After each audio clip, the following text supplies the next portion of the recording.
There are many species of aphid, but most of them will cause the same problems.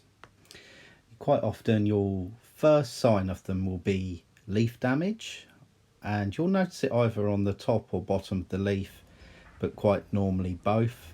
You may get some leaf curling.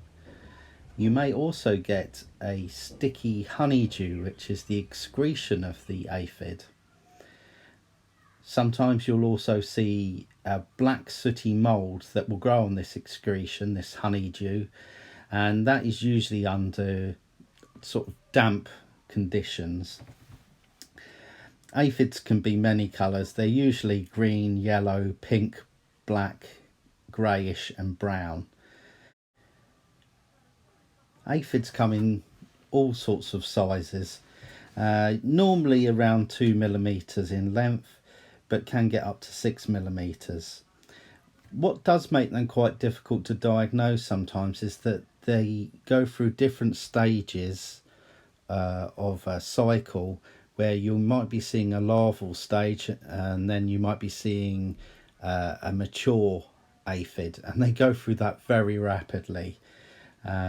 They also reproduce extremely rapidly, so one day you may have a couple of aphids on and the next your plant is absolutely covered. Here's something that you might witness. It's ants actually farming aphids. So they're not eating the aphids, they're actually after the excretion of the aphid, the honeydew. And so they farm them in a number of ways. One is they have been seen to physically move the aphids in their jaws to a place that they want them. They also protect them from other potential pests, so they'll protect them from things like beetles. And the other thing that they've been witnessed to do is to stimulate the aphids to excrete the honeydew by manipulating them with their antennae. So why are aphids a problem? Well, as we've seen with leaf damage, and this can also happen with stems and flowers, they can affect things like the leaves' ability to photosynthesize. They can affect the general vigour and flowering of a plant. And also things eat aphids, and sometimes the very nature of those other invertebrates or animals eating the aphids can cause physical damage to the plant. This damage and effect of vigour can potentially open up the plant to additional pest attack or disease. So how do we control aphids? Well, it's quite simple ways that you can do this. The most basic way would be to physically remove the aphids or crush the aphids on the plant. However, this is very labour intensive and not usually very effective. If an attack of aphids was particularly bad and you had particular leaves or flowers affected, I would just remove that plant material if possible and dispose of it in household waste straight away, or put into a bowl of soapy water. I personally like to use a proprietary spray which has insecticide in, and even for my vegetable crops I like to do this. Your garden centre or retailer can usually recommend a product that will work. One of the famous brand names will be Bug Clear, and the idea is, as long as the plant doesn't have fruit on at the time of spraying, I will generally use one with pesticide in. But however, if the plant has flower or fruit on, I don't spray. For obviously I don't want to spray pesticide onto my fruit, but also if it's in flower, I don't want to affect pollinators like bees.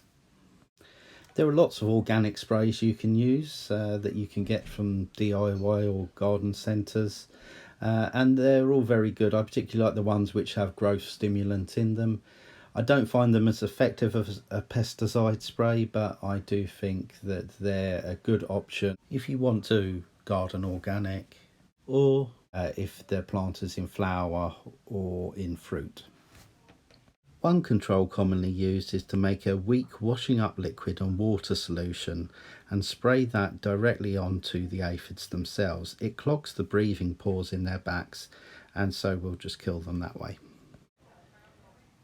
One area of aphid control that's sometimes overlooked is, as long as you're not growing a plant as a sacrifice plant, as a plant that's more attractive than your crop to aphids, or a plant that you have planted as a companion plant to deter aphids, is to weed around and remove any competition plants.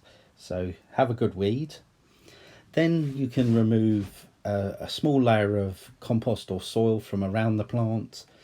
That will just hopefully get any that are lying on the surface that may have been knocked on there from you dealing with the control of the aphid. Then I would top dress with a nice clean compost, and some people choose to use their pesticide again to spray on the surface in case again they've knocked any aphids onto the surface. Watering is really important to keep up the health of the plant, and I would also recommend a good general feed. One last tip I can give you that works particularly well with fast growing vegetable crops is to pinch out the young tips of the plants. These are usually the first place that the aphids will attack, so by doing that they may well go to a different plant that they deem more attractive.